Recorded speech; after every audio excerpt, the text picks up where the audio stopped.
In this lecture I will be giving you an overview of the Rhinestone Starter Kit. The Rhinestone Starter Kit is a way of creating hot fix rhinestone designs for application onto fabric or cardstock or really whatever project you choose. The kit comes with an activation card that will unlock bonus designs as well as extra tools in Canvas Workspace. Now, in case I've confused you, I have shown a CM machine here, however this video is for the DX series machines. First, let me give you an idea of what comes in the kit. The box gives you an idea of some projects and some ideas of what you can create, but obviously, really, this is up to you what you create. Inside the box you will have this extra box, and this acts as a tray for when you're using your rhinestones later on. All will become relevant. Next up, this little brush. This helps you get the rhinestones into the template. Also, we have some rhinestones and a pickup tool. We have the instructions as well as a little guide there to help you identify the parts. And on the back, a quick start guide to show you how to use the kit. Now bear in mind this was created for the CM machines, however you will find DX versions of these instructions online, and I will leave a link in the resources section of this course. There's the activation card. In there you'll find a code to enter into your Canvas Workspace account. A video showing how to do that is covered separately in this course. There are also the template sheets in that packet and a handy positioning guide as well.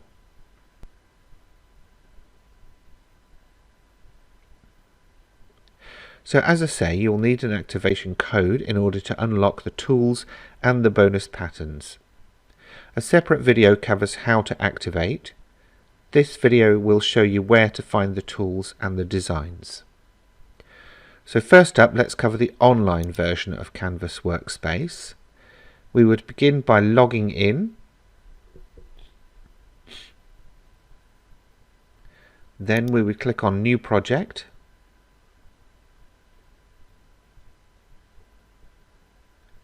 And in our library of designs on the left, we'll find a section marked Rhinestone. This contains all of the bonus rhinestone patterns that Brother have included with this kit. To create your own, under the Premium tab you will find new tools for you to use. There is a placement tool, a wizard and a counting feature. Let me show you briefly how they work. First up, I'll load a shape, and this can be any cutting file shape that you have. Next, click on the Rhinestone wizard, and then we have 5 options to choose from.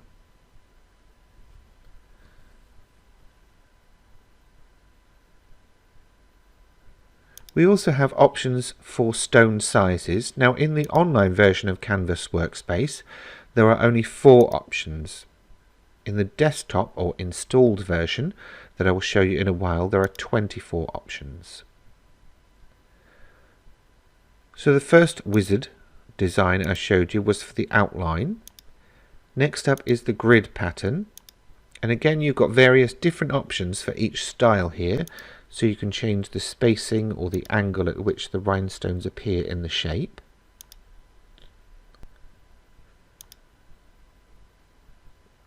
The third option is a contour pattern, and this follows the contour of your shape, so I've chosen an irregular shape to show this one.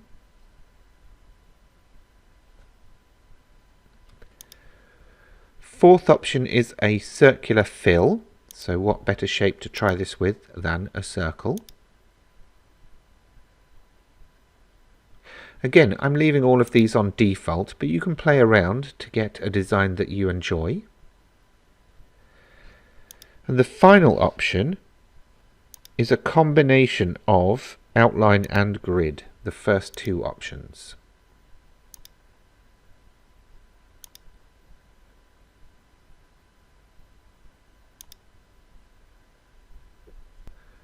So So there's the 5 different ways to apply rhinestone patterns to just some of the basic shapes. So if you've got various different designs on USBs or by different designers, you can apply them to those as well. The Rhinestone Count feature tells you basically how many of each size stone you've used. So if you need to check how many you've got in your stash and then order some extra to finish the project, that's a handy way of finding out. Next up, a brief look at the installed version of Canvas Workspace. Same options, same designs, they're just in slightly different places. So the bonus patterns are over on the left in your library, and the tools you'll find over on the right in the tabs. So let me load up a basic shape and I will show you where to find those.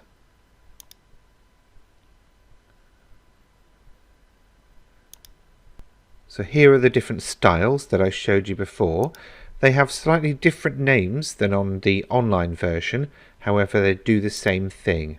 And again, below each option you've got various different things that you can play around with to change the look and feel of the design.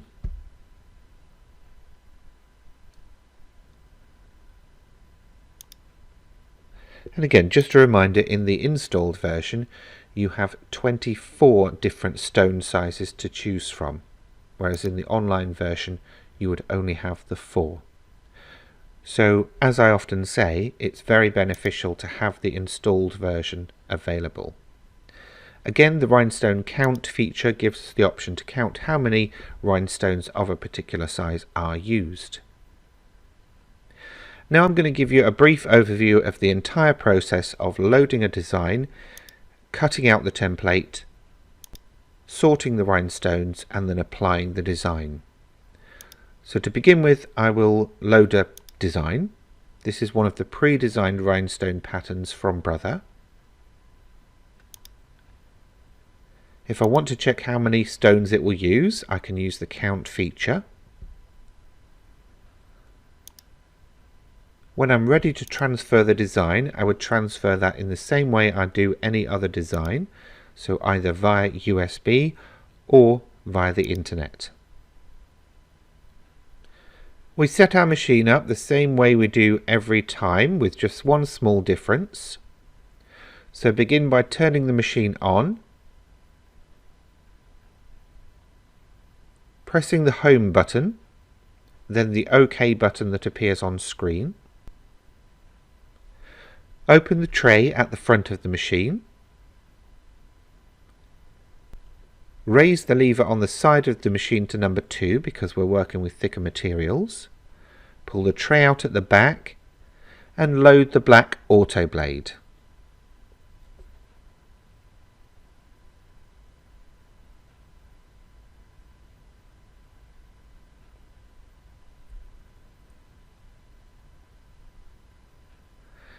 Next, you'll retrieve your design from wherever you want. You can obviously transfer a design from the machine to Canvas Workspace, apply the rhinestones and then send it back. I'm going to scan a preview to make sure that the design will fit on the piece of template felt that I've put onto the mat. I didn't show that part as I assumed you would understand what I'm doing. Then on the Output Options menu I choose Cut. I check that the half cut feature is turned on via the settings, and I've got the pressure set to auto.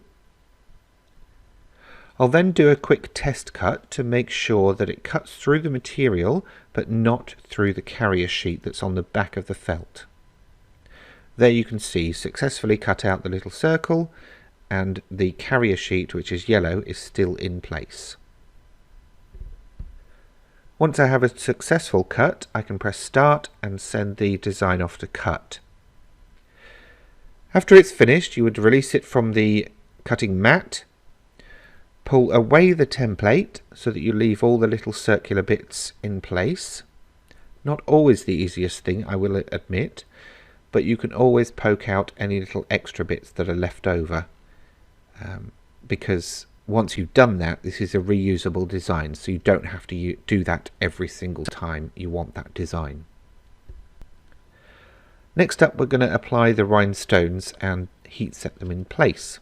So remember that piece of white cardstock that we saw at the beginning?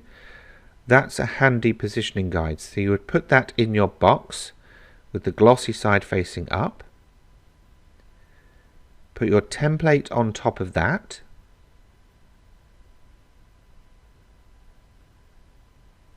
And remember, this is a temporary fix adhesive on the back of this felt, so it can be removed and stored back on the carrier sheet, so do keep that.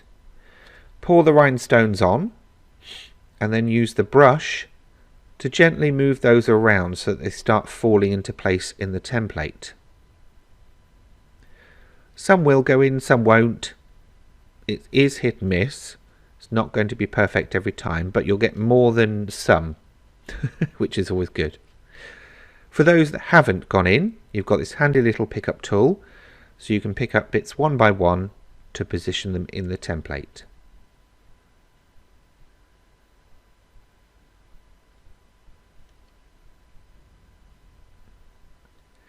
I promise I won't make you watch me do this forever.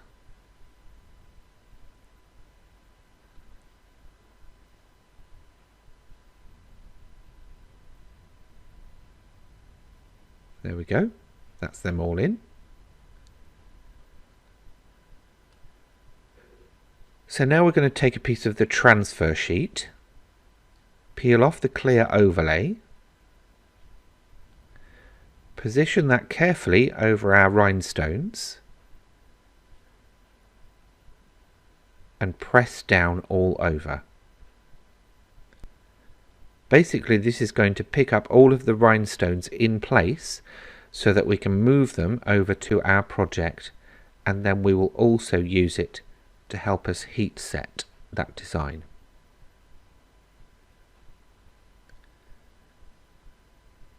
If you do pick up any extras, just pull them off. There we go, so that's ready to go over and put on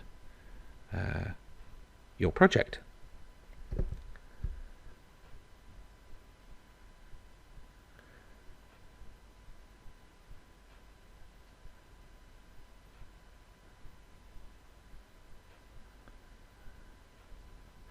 So I'm going to fix mine to this handbag,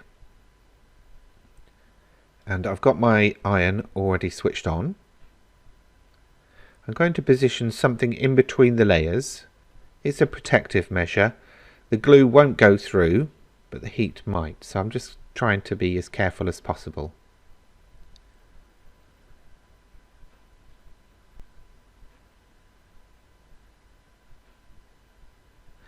Next up, I get my design and position it where I want on my project.